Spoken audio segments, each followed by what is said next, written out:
नमस्कार दोस्तों, स्वागत है आपका। चलिए जान लेते हैं बिहार की 50 बड़ी खबरों को सिर्फ 10 मिनट में। लेकिन उससे पहले कमेंट में बताएं कि आप ये खबरें बिहार के किस जिले या शहर से देख रहे हैं।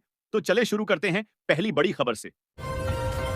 बिहार पुलिस मुख्यालय ने 15 अगस्त, चेहल्लुम और जन्माष्टमी को लेकर सभी जिलों के डीएम-एसपी को सुरक्षा व्यवस्था खड़ी रखने के निर्देश दिए हैं।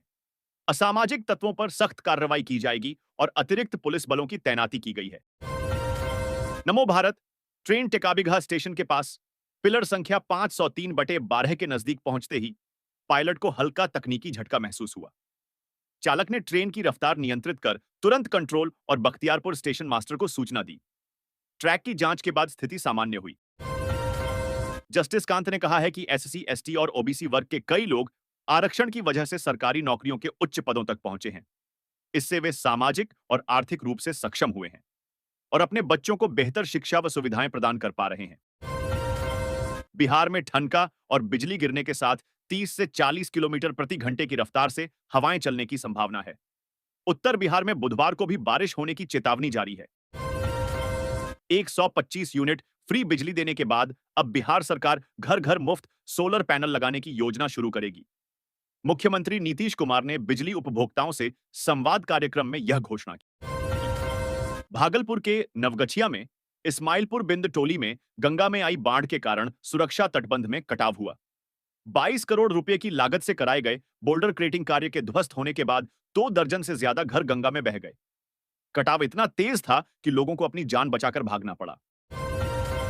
भागलपुर में 2 कुत्तों की लड़ाई के दौरान एक मालिक गंभीर रूप से घायल हो गया। उसे सदर अस्पताल में भर्ती कराया गया है। घायल संदीप कुमार ने बताया कि उनका कुत्ता किसी अन्य कुत्ते से भिड़ गया था, जिसके दौरान यह हादसा हुआ। मुख्यमंत्री नीतीश कुमार मंगलवार को बाढ़ प्रभावित भागलपुर में राहत एवं बचाव कार्यों की समीक्षा करने पहुंच सकते हैं। वे नवगछिया के बिंद टोली में तटबंध कटाव का निरीक्षण भी करेंगे। राहत की खबर यह है कि फिलहाल भागलपुर में गंगा का जलस्तर स्थिर हो गया है। गंगा, कोसी, बागमती, बूढ़ी गंडक, पुनपुन, घाघरा समेत 10 नदियां खतरे के निशान से ऊपर बह रही हैं। इससे बिहार के 12 जिले बाढ़ की चपेट में हैं और स्थिति गंभीर बनी हुई है। बिहार में 16 अगस्त से 20 सितंबर 2025 तक राजस्व महाअभियान चलाया जाएगा। इसमें जमाबंदियों को अपडेट और सुधारने का काम होगा। बेहतर कार्य करने वाले अधिकारियों, कर्मचारियों और जनप्रतिनिधियों को 3 स्तरों पर पुरस्कृत किया जाएगा। पश्चिम चंपारण में एक बाघ ने धान की सोहनी कर रहे किसान पर हमला कर उसकी जान ले ली। घटना के बाद ग्रामीणों में दहशत है। नवादा में पुलिस मुठभेड़ के दौरान फरार बदमाश निखिल कुमार गोली लगने से घायल हो गया। वह इलेक्ट्रिक व्यवसायी नीरज प्रकाश लाल पर हमले का मुख्य आरोपी है। केंद्रीय कैबिनेट ने प्रधानमंत्री उज्ज्वला योजना के लिए 12,060 करोड़ रुपए की मंजूरी दी है। इस योजना के तहत 10 करोड़ से ज्यादा लाभार्थियों को 300 रुपए सस्ता एलपीजी सिलेंडर मिलता रहेगा। यह योजना 2016 में शुरू हुई थी और गरीब परिवारों को रसोई गैस उपलब्ध कराने में मील का पत्थर साबित हुई है। राज्य में प्राथमिक से लेकर उच्च माध्यमिक स्तर तक के शिक्षकों का एक दूसरे की जगह पर पारस्परिक स्थानांतरण किया गया है।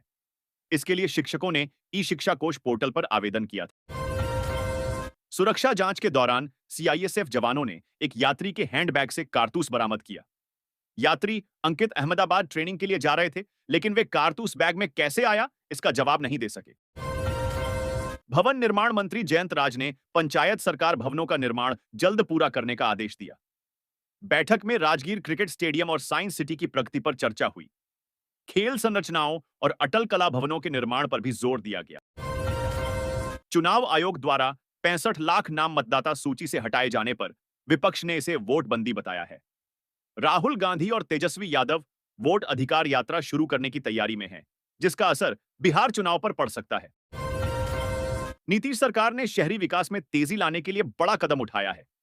पटना के तर्ज पर राज्य के 18 नगर निगमों में नए अंचलों का गठन किया जाएगा, ताकि योजनाओं का लाभ सीधे जनता तक पहुंच सके। पहली बार भागलपुर में अनुदानित दर पर लेडी रोसेटा आलू की खेती होगी। यह मधुमेह रोगियों के लिए उपयुक्त है और फ्रेंच फ्राइज बनाने में बेहतरीन है। सरकार किसानों को बीज पर 75% तक अनुदान देगी और पंजीकरण डीबीटी पोर्टल पर करना होगा। राहुल गांधी 17 अगस्त को सासाराम से यात्रा शुरू करेंगे, जो 22 से 23 अगस्त को भागलपुर पहुंचेगी। यात्रा बाढ़ प्रभावित क्षेत्रों के कारण वैकल्पिक मार्ग से गुजरेगी और मुंगेर होते हुए भागलपुर जाएगी। बाढ़ से होने वाले नुकसान को कम करने के लिए दियारा विकास योजना के तहत 32 पंचायतों में 350 हेक्टेयर भूमि पर लता वाली सब्जियों जैसे भिंडी, लौकी और करेला की खेती होगी। किसानों को उन्नत बीज और सिंचाई पर सब्सिडी दी जाएगी। यदि आप पीएम किसान योजना की किस्त चाहते हैं, तो जरूरी दस्तावेज और प्रक्रियाएं समय पर पूरी करनी होंगी, वरना किस्त अटक सकती है। कुमारखंड प्रखंड में पुनरीक्षण के दौरान मृतकों के नाम विवाहित बेटियों और 2 जगह नाम वाले मतदाता सूची में पाए गए। कुछ पश्चिम बंगाल निवासी भी सूची में शामिल हैं।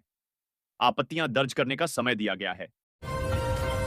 जिन रैयत या जमाबंदीदार की मृत्यु के प्रमाण पत्र उपलब्ध नहीं हैं, उनके उत्तराधिकारी सफेद कागज पर स्वघोषणा पत्र देकर मुखिया सरपंच से सत्यापित करा सकते हैं, जिसे मान्य किया जाएगा।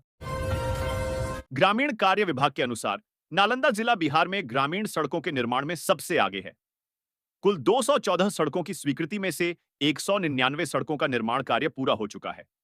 370.712 किलोमीटर लंबी सड़क बन चुकी है, जबकि लक्ष्य 396.194 किलोमीटर का है। यह उपलब्धि जिले के विकास की दिशा में बड़ी छलांग मानी जा रही है। बाजार में बैंगन के दाम 80 से 100 रुपए किलो तक पहुंच गए हैं। लगातार हो रही अधिक वर्षा के कारण सब्जियों की सप्लाई प्रभावित हुई है, जिससे कीमतों में आग लगी हुई है। 2 माह पहले 100 रुपए में थैला भर सब्जी मिल जाती थी, लेकिन अब लोग सब्जी खरीदने से पहले सोचने पर मजबूर हैं। बिहार सरकार ने माध्यमिक और उच्च माध्यमिक विद्यालयों में कार्यरत रात्रि प्रहरियों का मानदेय 5,000 रुपए से बढ़ाकर 10,000 रुपए प्रतिमाह कर दिया है। यह फैसला 1 अगस्त से लागू होगा, जिससे राज्य के लगभग 7,000 रात्रि प्रहरियों को सीधा लाभ मिलेगा। शिक्षा विभाग ने इस संबंध में संकल्प भी जारी कर दिया है। बिहार के हर जिले में अब 8 सदस्यीय कमेटी बनेगी, जिसका अध्यक्ष जिलाधिकारी होगा। यह समिति जिले के अंदर शिक्षकों के तबादले और पदस्थापन का निर्णय लेगी, जबकि अंतर जिला स्थानांतरण के मामलों में मुख्यालय को अनुशंसा भेजेगी। नेता प्रतिपक्ष तेजस्वी यादव ने बिहार की कानून व्यवस्था को लेकर एनडीए सरकार पर फिर निशाना साधा है। उन्होंने डिप्टी सीएम सम्राट चौधरी और विजय सिन्हा पर तंज कसते हुए कहा कि अपराधियों का आतंक और सरकार की लापरवाही बिहार वासियों के लिए आफत बन गई है।